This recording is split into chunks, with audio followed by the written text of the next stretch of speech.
নমস্কাৰ। ইতিমধ্যে গোটেই সমগ্ৰ অসমত যথেষ্ট হয়হল্লা হৈছে যে নৱকুমাৰ শৰণীয়াৰ ST ষ্টেটাছক লৈ। ইতিমধ্যে আপোনালোকে দেখিছে যে এইখন হ'ল স্পিকিং অৰ্ডাৰ।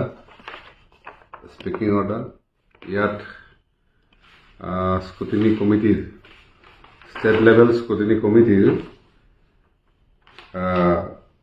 চেয়াৰমেনৰ পৰা মেম্বাৰলৈকে ছিগনেচাৰ আছে।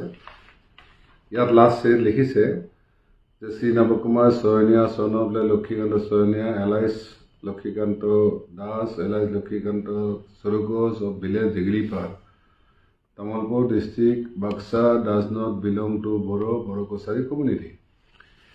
স্কুটিনি কমিটিৰ ওচৰত জনকলাল গোস্বামীয়ে দিছিলে, তেওঁলোকে 5 বছৰৰ মূৰত এই অৰ্ডাৰটো দিছে। মই যিমান দূৰ এই অৰ্ডাৰটো চাইছোঁ আৰু বিভিন্ন জনৰ কথা পাতিছোঁ, সকলোৱে কৈছে যে এইটো কেৱল পলিটিকেল এটা অৰ্ডাৰ হৈছে।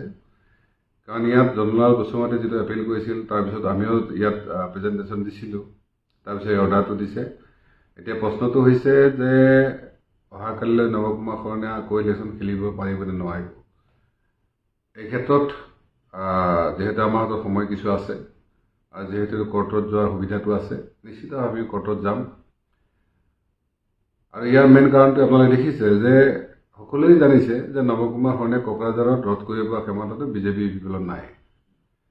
গতিকে তেওঁলোকে জানে যদি এই ধৰণৰ শিখণ্ডী বনাই জনকলালৰ শিখণ্ডী বনাই এই কামটো কৰা হয়, তেতিয়াহ'লে নিশ্চিতভাৱে নৱশৰণীয়াক হয়তো যুদ্ধৰ পৰা ৰখাব। কাৰণ আপোনালোকে দেখিছে মডাৰ্ণ যিবিলাক ৱাৰফেয়াৰ হৈছে, তাত আগৰ নিচিনা সৈন্য সামন্ত মাৰি মেলি ৰাজাক বধ নকৰে, কমাণ্ডাৰ বধ নকৰে। এতিয়া কেনেকৈ মিছাইল এটেক কৰি কমাণ্ডাৰ বা কিঙক মাৰিব সেইটো ধান্দা আছে। গতিকে হয়তো সকলোৱে তেওঁলোকে ভাবিছে নৱশৰণীয়াক এই ধৰণে কিলিং কৰি কেনে BTC ৰাইজৰ সম্পূৰ্ণ আশা আকাংক্ষাখিনি দলিচাত কৰি উভৰিয়াই মাৰি মই আমাৰ যিসকল শুভাকাংক্ষী সমৰ্থক আছে সকলোৱে কৈছোঁ যে যিহেতু আমি BTC ৰাইজৰ ওচৰত খাৰা হৈছিলোঁ, আমি আজিও আছোঁ, কালিও থাকিম। গতিকে আমাৰ বিৰুদ্ধে যিমানে ষড়যন্ত্ৰ নকৰক কেলে, আমাৰ বিৰুদ্ধে যিয়ে নকৰক কেলে, আমি যুঁজি যাম। আৰু নিশ্চিতভাৱে যি সত্য ন্যায়পক্ষত থাকিব তেওঁ এদিন নহয় এদিন জয় হ'ব। আজি এই মুহূৰ্তত মই বিশেষ ক'ব খোজা নাই। নিৰ্দিষ্টভাৱে আমি সোমবাৰত হয়তো প্ৰেছ মিট দিম, তাত এই সম্পৰ্কীয় ডিটেইলছ কথাখিনি আপোনাক অৱগত কৰিম। ধন্যবাদ।